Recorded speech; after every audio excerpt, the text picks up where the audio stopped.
다 같이 마음과 뜻과 정성을 모아 하나님께 부활절 6번째 주일이자 어버이일 주일 예배를 드리겠습니다.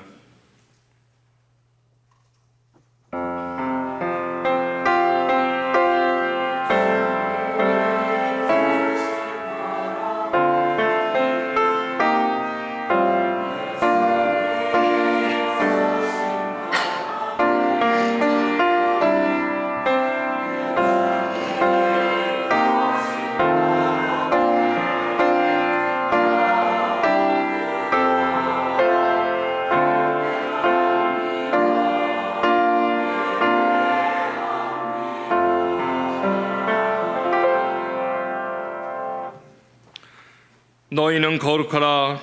이는 나 여호와 너희 하나님이 거룩함이니라. 너희 각 사람은 부모를 경외하고 나의 안식일을 지키라. 나는 너희의 하나님 여호와이니라. 우리의 참 아버지가 되시는 하나님, 오늘은 어버이 주일을 겸하는 거룩한 성일입니다. 예수님의 보혈로 죄사함을 받고 하나님의 자녀로 거듭난 저희가 영의 아버지인 하나님을 경배하기 위하여 성전으로 나와 예배하오니 넓으신 품에 받아 주시옵소서. 어버이가 아직 이 땅에 생존해 계신 자녀들에게는 오늘의 예배를 통해 부모 공경의 길을 깨닫게 하시고, 어버이가 이미 이 땅에 존재하지 않는 자녀들에게는 하늘의 위로가 충만하게 임하는 시간이 되게 하여 주시옵소서. 예수님의 이름으로 기원하옵나이다. 아멘. 다 같이 자리에서 일어나셔서 찬송가 8장 525장 찬양하시겠습니다.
우리를 만세전에 택하시고 육신의 부모를 통해 이 땅에 태어나게 하신 하나님 아버지, 어버이 주일을 맞이해서 자녀로서 잘못됐던 말과 행위를 기억하며 회개합니다. 우리를 낳으시고 길러주신 부모님의 은혜를 망각한 채 때로는 부모님을 거스르며 살아왔던 우리의 지난 삶도 회개합니다. 주님께 드릴 헌신을 핑계로 마땅히 부모님께 드려야 할 공경과 효를 다하지도 못했습니다. 부모님께 받은 사랑은 하늘보다 높고 바다보다 넓지만 부모님께 돌려드린 보답은 너무나도 빈약했음을 고백합니다. 이 모든 죄를 용서해 주시옵소서. 이제는 하나님과 우리만이 아는 은밀한 죄를 계속해서 참여하며 고백합니다. 아버지 하나님, 이 시간도 주님께 저희들이 섰습니다. 지난 시간들 이렇게 봅니다.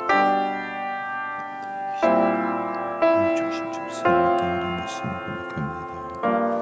아버지 주를 맞이해서 내 생각을 자식들 도와주셨습니다.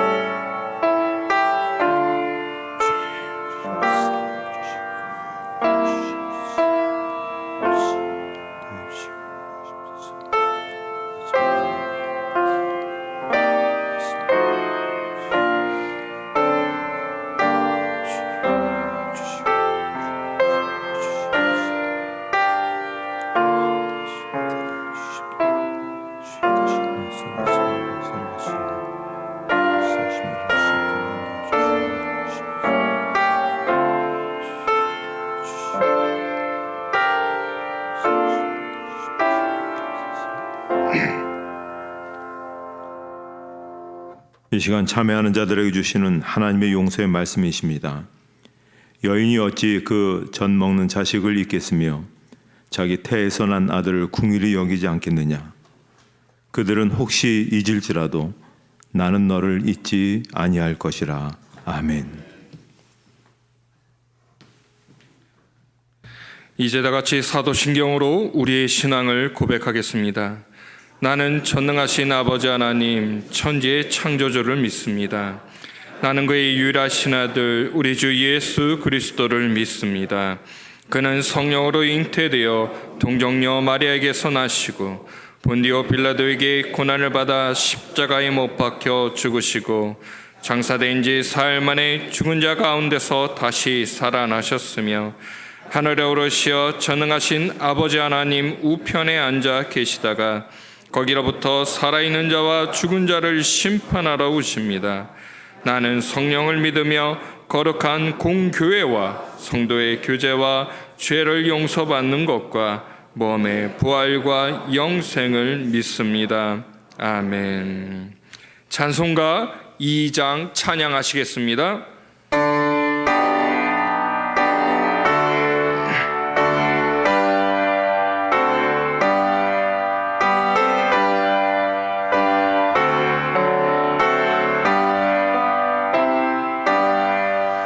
찬양 성부 성자 성령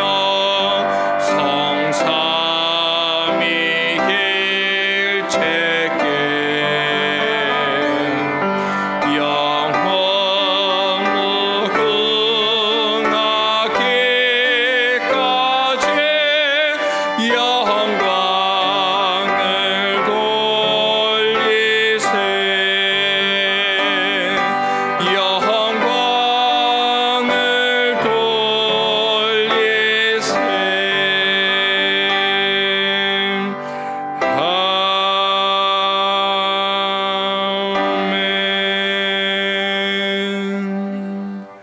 자리에 앉으신 후에 교독문 98번 어버이 주일 말씀을 교독하시겠습니다.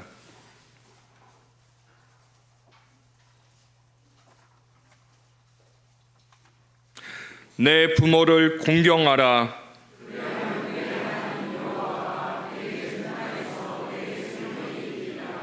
내 아들아, 내 아비의 훈계를 들으며 내 어미의 법을 떠나지 말라.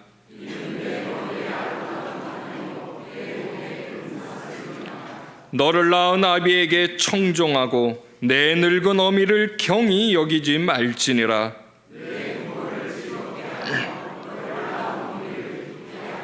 자녀들아, 주 안에서 너희 부모에게 순종하라. 이것이 옳으니라.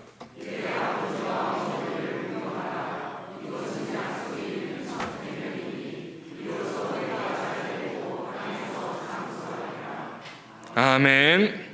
이 시간 김석원 장로님께서 기도 인도해 주시도록 하겠습니다.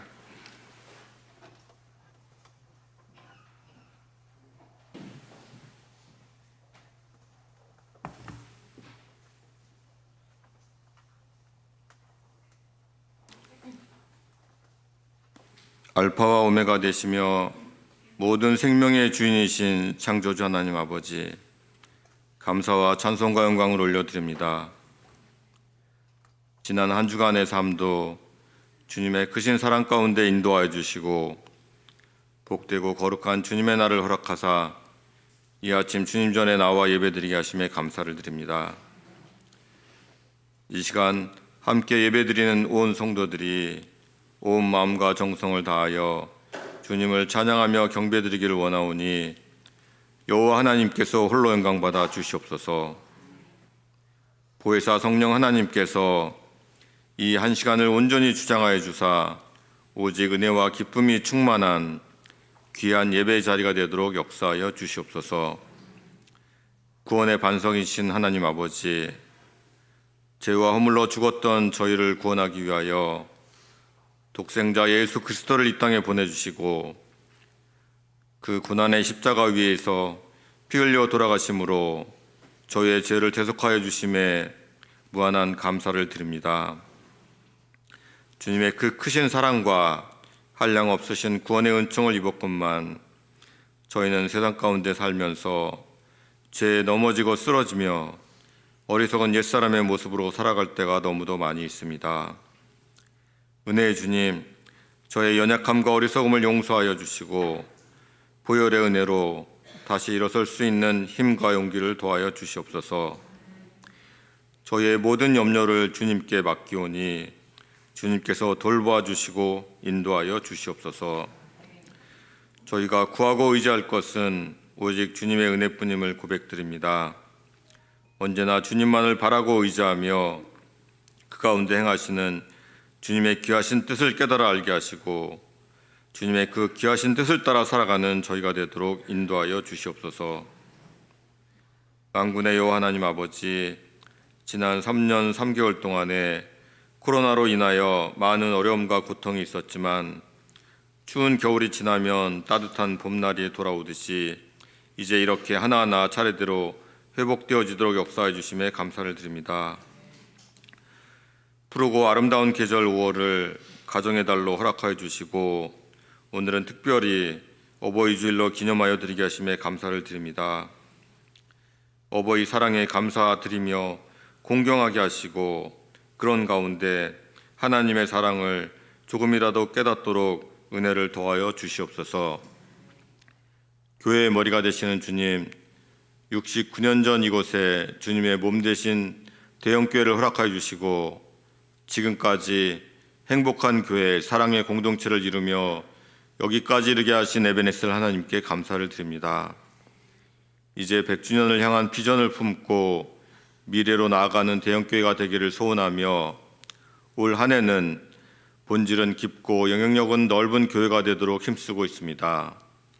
담임 목사님과 교육자들과 온 성도들이 한마음 한뜻으로 이런 아름다운 교회를 세워나가는 일에 힘쓰며 지역사회에 주님의 사랑과 향기를 전하는 선한 교회가 될 수 있도록 인도하여 주시고 역사하여 주시옵소서.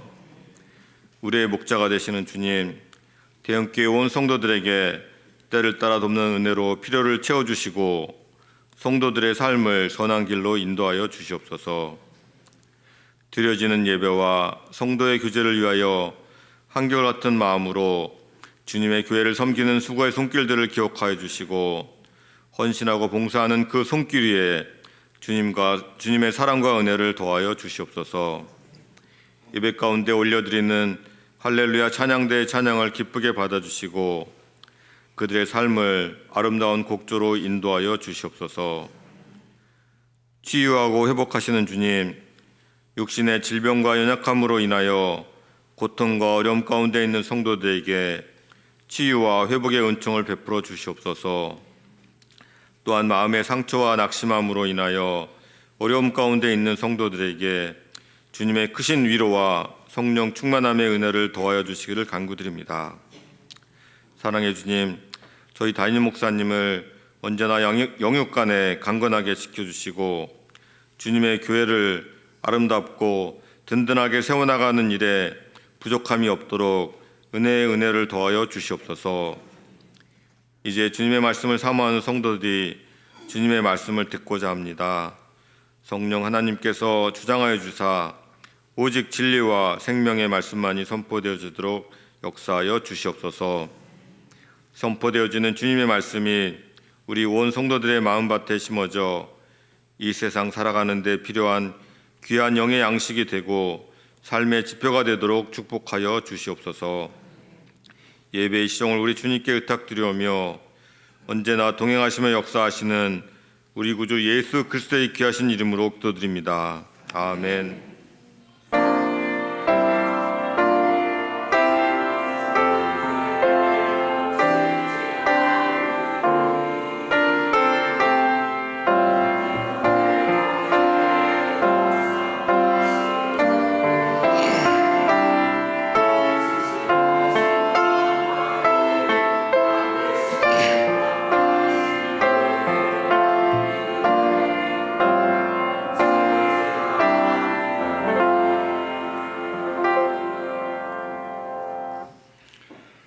오늘 우리에게 주시는 하나님의 말씀은 구약 성경 창세기 9장 23절에 있는 말씀입니다.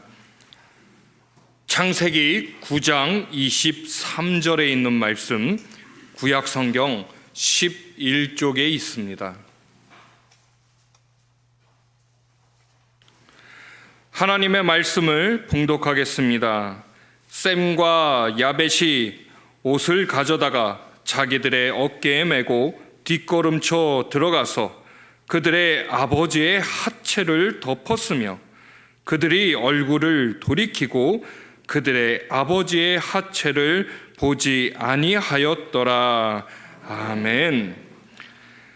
할렐루야 찬양대에 찬양이 있은 후에 담임 목사님께서 나의 아버지란 제목으로 말씀 선포해 주시겠습니다.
신해철이라는 가수가 불렀던 노래 중에서 아버지와 나라는 제목의 노래가 마음에 와닿았습니다.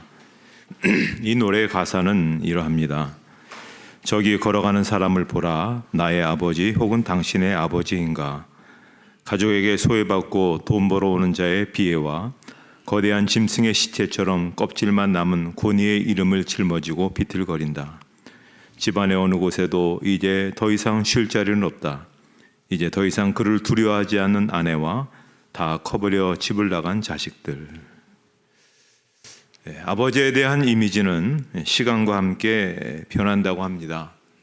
4살 때는 아버지는 전지전능하다, 모르는 것도 없다, 못하는 것도 없다, 힘도 되게 세다, 이제 이렇게 생각을 하다가 12살 되면 아는 것이 별로 없는 것 같다, 그렇게 바뀌죠. 14살이 되면 생각하는 것이 모두 구식이다, 마음에 안 든다. 그리고 21살이 되면 아버지는 골동품이다. 그런데 이제 25살 정도 되면서부터 생각이 좀 바뀐답니다. 제법 아는 것도 있는 것 같다. 그리고 30살이 되면 내가 결정할 문제를 놓고 아버지와 의논하고 싶은 그런 마음이 든다는 것이죠. 50살이 되면 역시 아버지는 훌륭했다. 그리고 60이 넘으면 나는 아버지만 못하다. 아버지는 정말로 훌륭하고 모든 것을 아는 분이셨다. 이렇게 이제 나이에 따라서 바뀌는 것을 보게 됩니다. 여러분은 여러분의 아버지를 또 여러분의 어머니를 어떻게 생각하고 계십니까? 여러분이 세운 그러한 상 때문에, 여러분이 세운 그 아버지 이미지, 아버지 어머니 상 때문에 여러분의 존재가 평가되는 겁니다. 왜냐하면 그분이 우리의 뿌리이기 때문에 그렇습니다. 그래서 우리가 어버이를 격하시키면 내가 격하되는 겁니다. 아버지를 높은 분으로 높이면 내 존재 위치도 높아지게 된다라고 하는 것입니다. 아버지라고 하는 이미지가 요즘 와서 형편없이 땅에 떨어지게 되었습니다. 그러나 엄밀히 따져서 볼 때 우리는 아버지 이미지에서 우리는 공의라든지 선이라든지 질서를 배우게 됩니다. 그래서 우리가 그 아버지에게서 배운 그대로 한평생 그대로 우리가 살아감으로 인해서 우리의 운명이 결정되는 것이라고 볼 수가 있습니다. 구약에는 많은 아버지가 있지만 저는 그중에서 다윗이라고 하는 아버지를 한번 생각해 보았습니다. 우리가 다윗에 대해서 여러 가지 많은 것을 생각해 보았지만 아버지로서 다윗의 모습을 한번 여러분 잘 한번 생각해 보십시오. 다윗은 목동이었습니다. 하나님의 특별한 은혜로 어느 날 갑자기 수직 상승해서 왕이 되었습니다. 그러던 어느 날 아들인 압살롬이 아버지를 배반해서 반란을 일으킵니다. 압살롬은 다윗의 셋째 아들입니다. 그러나 이미 형 둘이 죽었기 때문에 실질적으로는 첫째 아들과 다름이 없습니다. 게다가 외모가 굉장히 수려합니다. 이 머릿결이라고 하는 것이 당시 힘과 용기의 상징인데 머릿결이 축 늘어졌다고 성경에 표현한 것은 뭐냐면 그는 굉장히 멋지다는 겁니다. 요즘식으로 표현하면 옴무파달, 아니면 꽃미남, 조각미남, 치명적 매력의 외모를 갖고 있는, 그래서 모든 사람들이 그 모습을 보고 칭찬하고 또 똑똑하고 잘난 그런 아들이었습니다. 백성이 추앙하고 온 백성이 인기가 있는, 이제 다윗 왕을 이어서 저 사람이 왕이 되면 정말 이 나라가 대단한 나라가 되겠다, 그렇게 생각을 했던 것입니다. 자, 그런데 가만히 기다리면 왕이 될 터인데 무엇이 그렇게 초조해서인지 몰라도 갑자기 아버지를 배반해서 악당들과 작당을 해가지고 아버지를 죽이겠다고, 왕이 되겠다고 달려드는 그런 상황입니다. 자, 이 상황 속에서 다윗이 어떻게 처신하고 있습니까? 그대로 왕의 보좌를 내어놓고 피난길을 떠납니다. 정처 없이 그냥 방황을 하면서 나간 겁니다. 그렇게 다니는 가정 속에서도 다윗 왕이 꼭 물어보는 질문이 있었습니다. 내 아들 압살롬이 무사하냐? 내 아들 압살롬이 평안하냐? 불효는 고사하고 이런 패륜 아들이 어디 있겠습니까? 용서할 수 없는 이런 나쁜 아들이었지만은 아버지에게 있어서는 그렇지 않았습니다. 모든 사람이 다 적으로 생각하고 모든 사람이 다 원수로 생각했지만 아버지인 다윗에게 그는 여전히 내 아들이었습니다. 자, 아버지 다윗이 왜 피난길을 떠났을까요? 왕의 보좌를 버리고 왜 그가 갔을까요? 사실 다윗에게는 용맹한 장수들이 많았어요. 싸움에 능한 장수들이 대거로 포진되어 있었습니다. 얼마든지 이 압살롬과 그의 일당을 전멸시키고 다 죽일 수 있는 그런 막강한 그런 능력의 장수들이 많이 있었습니다. 근데 그렇게 하지 않았다는 것입니다. 왜 그랬을까요? 가만히 생각해 보니 이 아들의 폐륜이 자기 자신으로 말미암아 생각하고 있기 때문에 그렇습니다. 아들이 잘못한 것이 아니라 얼마 전까지 내가 하나님 앞에 지은 내 죄 때문에 내가 저런 아들을 만들었구나. 저 아들이 피해자다. 그렇게 생각하면 아들이 불쌍해지는 겁니다. 그래서 그냥 집을 먼저 나가는 겁니다. 그리고 또 더 중요한 것은 뭐냐면, 자, 이 사건을 해결하는 데 있어서 아들을 죽여서 해결하겠습니까? 아니면 자기가 죽어서 이것이 해결되겠습니까? 자, 아들을 죽이면 아들을 죽인 아버지가 되는 겁니다. 또 그냥 앉아있다가 아들로부터 죽임을 당하면 그 아들은 아버지를 죽인 아들이 되게 하는 겁니다. 이런 상황 속에서 그는 아들에게 피해가 가지 않게 하기 위해서 하나님의 모든 것을 맡기고 피난길을 가는 것입니다. 비록 아들이 악한 아들이지만 더 악한 아들 되지 않게 하기 위해서 정처 없이 어디 가서 죽더라도 그냥 길을 떠나자. 아들에게 다 양보하고 떠나자. 그것이 아버지의 마음이죠. 우리는 이 사건 속에서 계속 다윗이 말하는 이야기를 우리는 볼 수가 있습니다. 나를 보더라도 압살롬을 잘 대해 주십시오. 그 피해 다니면서도 그 모든 것을 다 잃은 그 상황 속에서도 이 불효자식, 이 폐륜 자식을 놓고 나를 봐서 그 아들을 잘 너그럽게 대해 주십시오. 저는 여기에서 그 아버지의 진한 마음을 느낄 수 있었습니다. 그래서 오늘 창세기 9장에 보면 자녀들이 그런 아버지에 대해서 어떻게 해야 되느냐 하는 것을 말씀하고 있습니다. 자, 그 아버지는 노아입니다. 노아는 어떤 사람이었습니까? 창세기 6장 9절에 보면 노아는 의인이요 당대의 완전한 자라 그가 하나님과 동행하였으며. 자, 하나님께서 홍수로 심판해서 새로운 역사를 만드셨습니다. 새로운 창조의 역사를 만드시고 그 창험한 하나님의 창조 사역의 첫 번째 사람으로 하나님께서 노아를 세워주신 것입니다. 자, 홍수 이후에 새롭게 정착하면서 아라랏산이 인접해 있는 지금의 아르메니아 지역 서북편 야산에 포도 농사를 시작했는가 봅니다. 거기서 정착하면서 농사가 잘 되어서 그것으로 술을 만들었습니다. 그리고 그것을 마셨습니다. 그는 홍수 이후의 첫사람이면서도 또 성경에서 술 취한 첫 번째 사람이 되었습니다. 자, 그런데 성경에 보니 단순히 취한 정도가 아니라 하체를 드러낼 정도의 주사를 부렸으니 상당히 취해서 추태를 부린 아버지로서 품위를 손상시키는 그런 모습을 가졌습니다.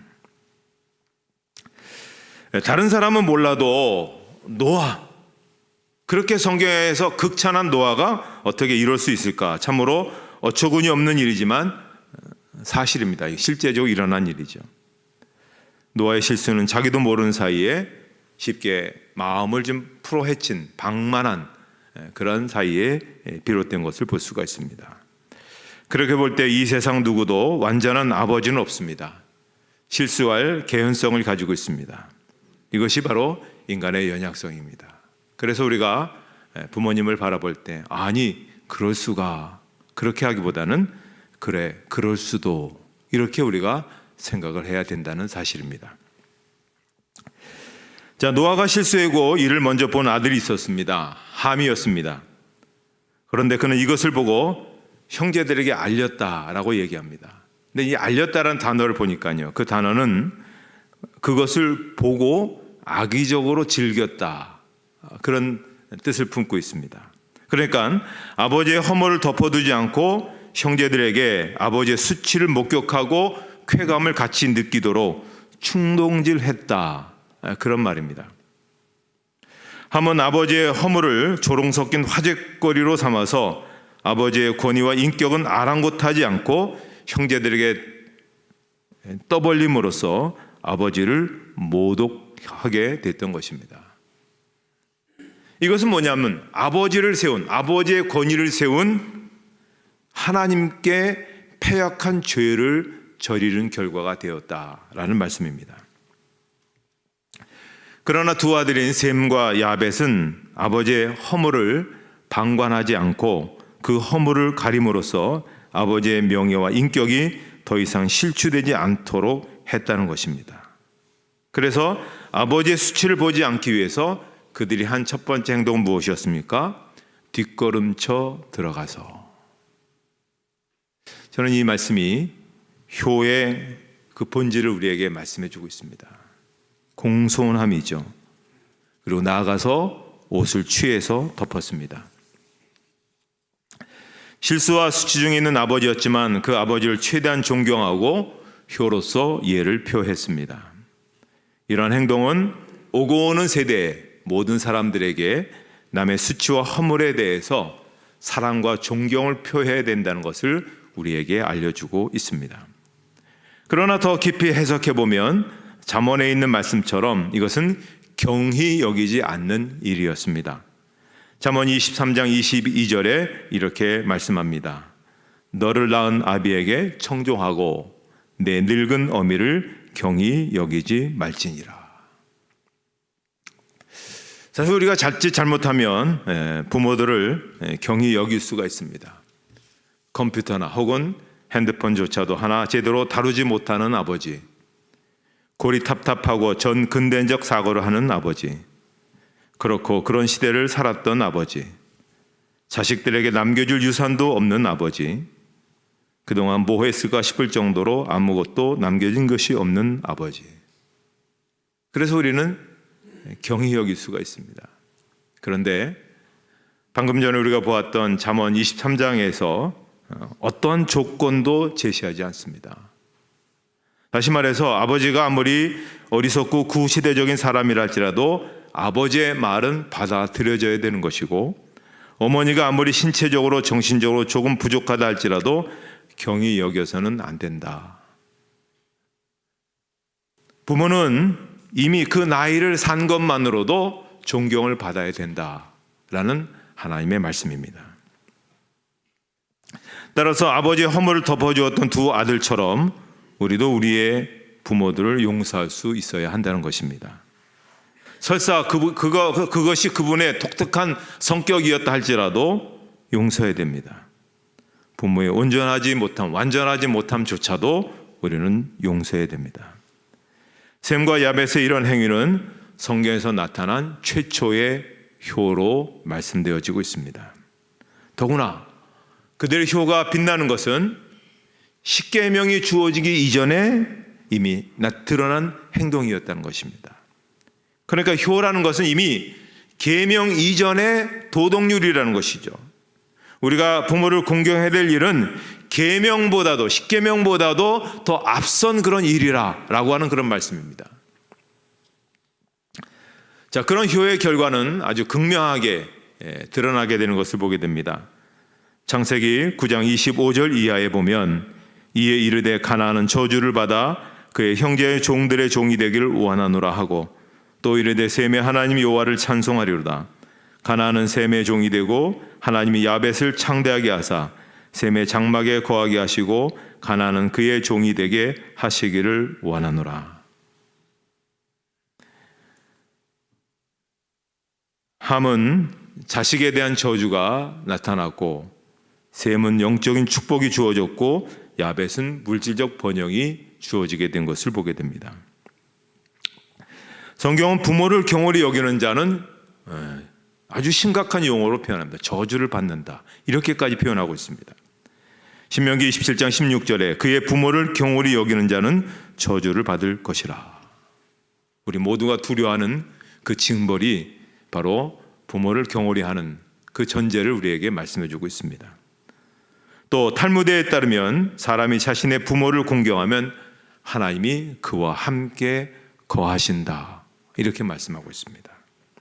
그렇기 때문에 우리가 아버지나 어머니를 경홀히 여기게 되면, 경히 여기게 되면 그 동역자인 그들의 리더십을 세우신 하나님을 무시하는 경우로 하나님 판단하시기 때문에 그들의 인생을 미워하신다. 하나님이 미워하시는데 그의 인생이 편안하겠습니까? 잘 되겠습니까? 그런데 잘 보십시오. 함이 잘못했습니다. 그런데 저주는 그 아들인 가나안이 받았습니다.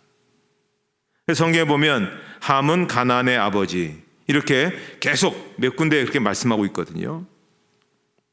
자, 성경에 보면, 창세기에 보면 가인이 첫 번째 저주가 받은 사람입니다. 그리고 두 번째 함의 아들 가나안이 저주를 받은 사람입니다. 그러면 잘못은 함이 했는데 그 저주는 그 아들이 받아야 되는 겁니다. 왜 그렇습니까?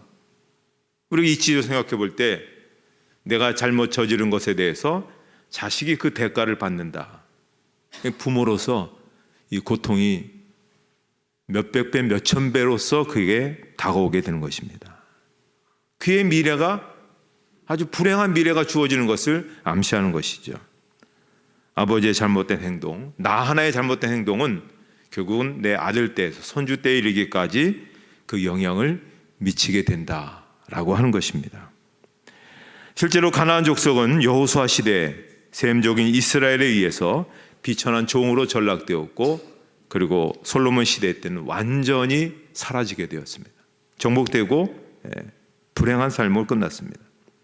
반대로 셈을 받은 축복은 아브라함의 조상이 되었고 예수 그리스도의 조상이 되는 그 반열의 그 족속이 세워지게 되었습니다.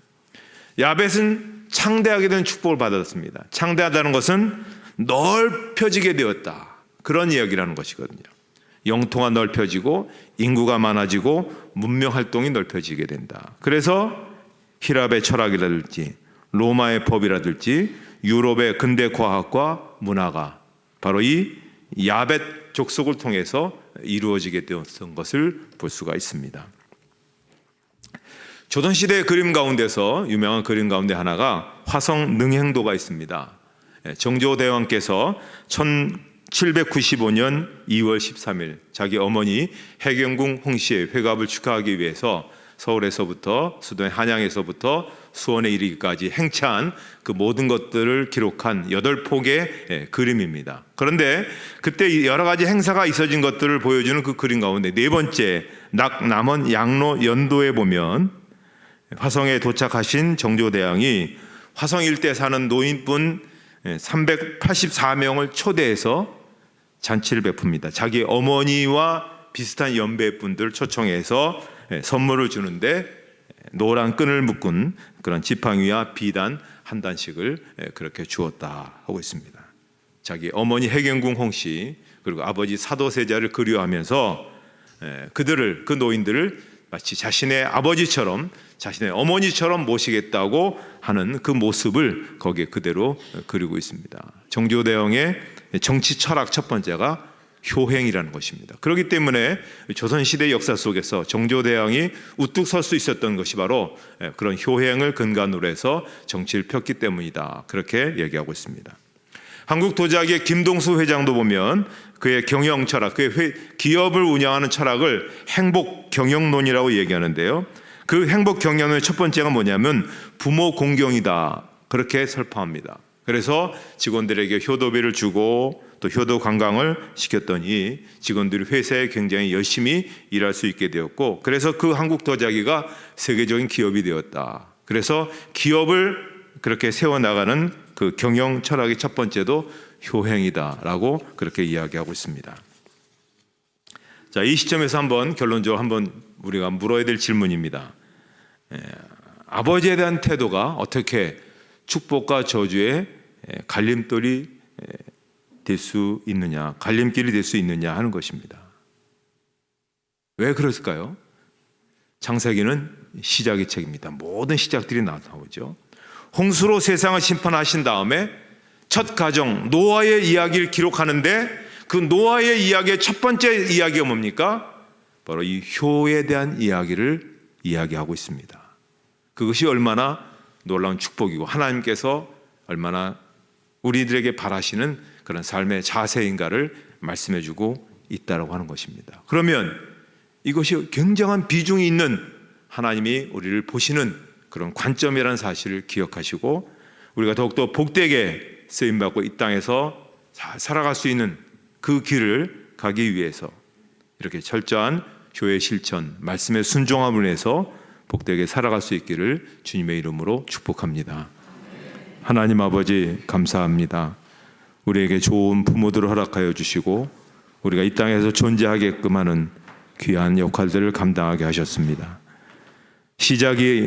모든 것의 시작을 우리에게 알려주시는 하나님, 특별히 창세기 9장에서 새로운 창조 역사에 이어진 첫 번째 사건에서 우리에게 효를 말씀해 주셨습니다. 너무나도 중요하고 그 중요한 그 명령 앞에, 그 계명 앞에 순종하는 자들에게 하나님께서 이 땅에서 더 확대되고 더 쓰임받고 더 귀하게 살아가는 삶을 말씀해 주셨습니다. 말씀대로 잘 순종해서 우리도 하나님께 주시는 그 은혜와 축복 가운데 살아가는 저희 교회와 모든 성도들 되게 하여 주시옵소서. 예수님의 이름으로 기도하옵나이다. 아멘.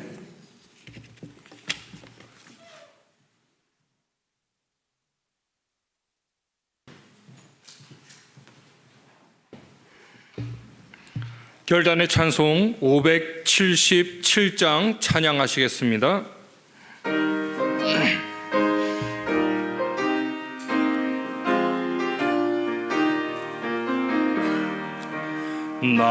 낳으시고 길러주신 어버이의 큰 사랑 바다보다 넓으시고 산보다도 높은 사랑 하나님을 경외하신 어버이의 크신 사랑 내게 주신 크신 은혜 하나님을 찬양하세 주님 은혜 감사하며 영광 찬양 할렐루야 힘들거나 괴로울 때 기도하신 어버이 즐거운 일 함께 웃고 기뻐하신 그 얼굴이 긴 시간 흘렀으나 마음속에 남았구나 내게 주신 크신 은혜 하나님을 찬양하세 주님 은혜 감사하며 영광 찬양 할렐루야 재미있게 가르치신 귀한 성경 말씀이 기쁜 노래 찬양하며 예배드린 그 시절이 지금 와서 생각하니 어찌 평생 잊으리까 내게 주신 크신 은혜 하나님을 찬양하세 주님 은혜 감사하며 영광 찬양 할렐루야 찬송가 51장 1절 찬송하며 봉헌하시겠습니다.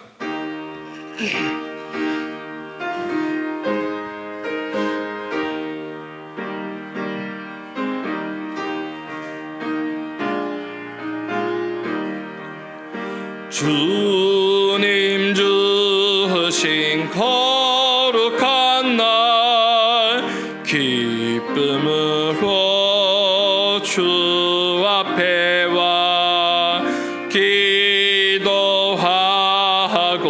찬양하며 주께 경배 드립니다.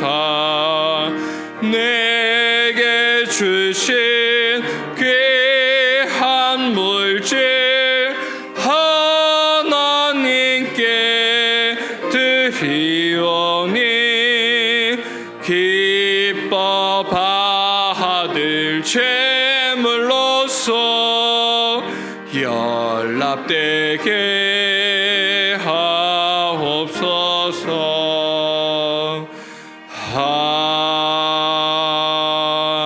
아멘.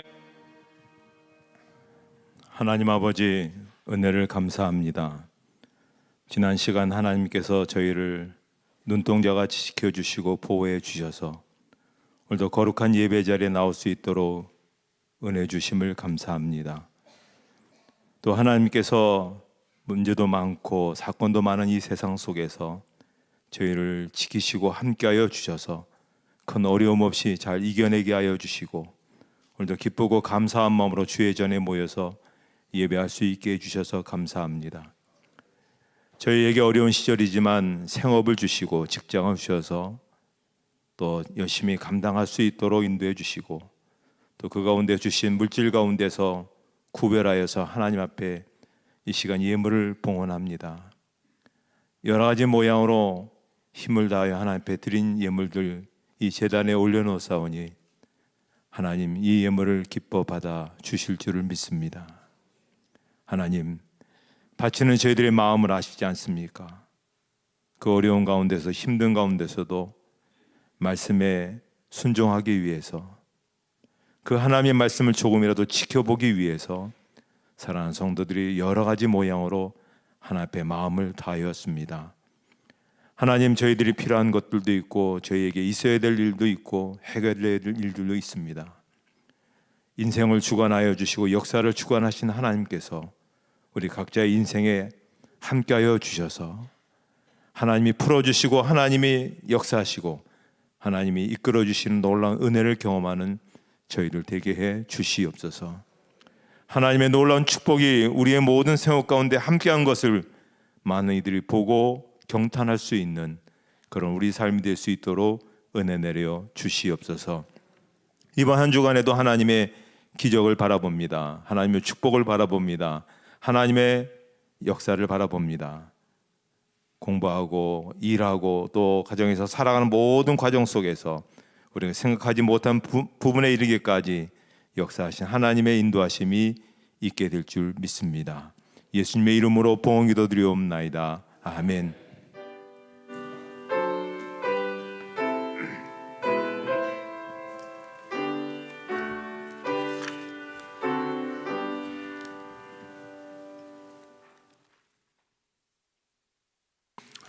교회 소식 말씀드리겠습니다. 예부 예배 후에 각 기간 원래 있습니다. 그 전에 오늘 어버이 주를 맞이해서 오늘 교회에서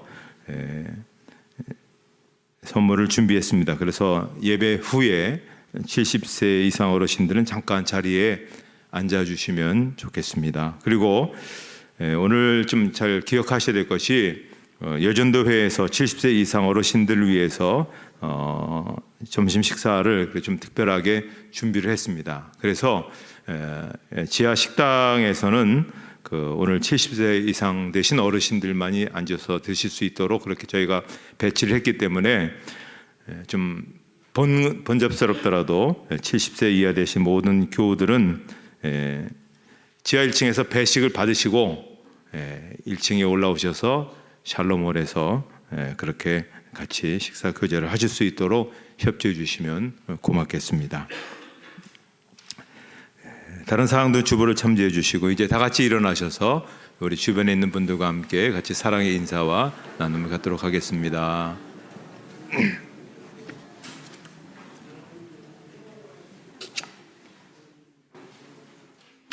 찬송가 635장 부르시고 축도로 예배를 마치도록 하겠습니다.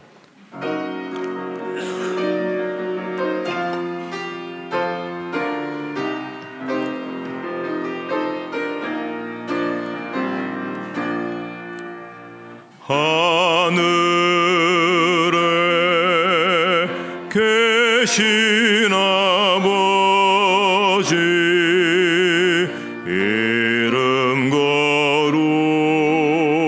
거룩하사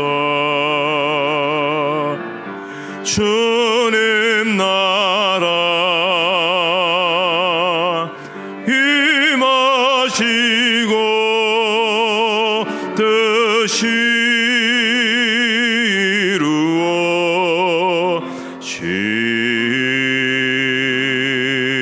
이루어지이다. 일용할 양식 주시고 우리들의 큰 죄 다 용서하옵시고 또 시험에 들게 마시고 악에서 구원하소서. 대개 주의 나라 주의 권세 주의 영광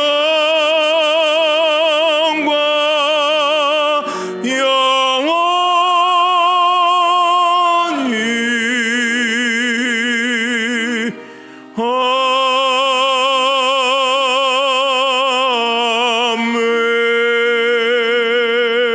아멘. 이제는 우리 주 예수 그리스도의 은혜와 하나님 아버지의 사랑하심과 성령의 인도하심과 교통하심이 모든 성도들 머리 위에 이제로부터 영원토록 함께 없으시기를 축원하옵나이다. 아멘.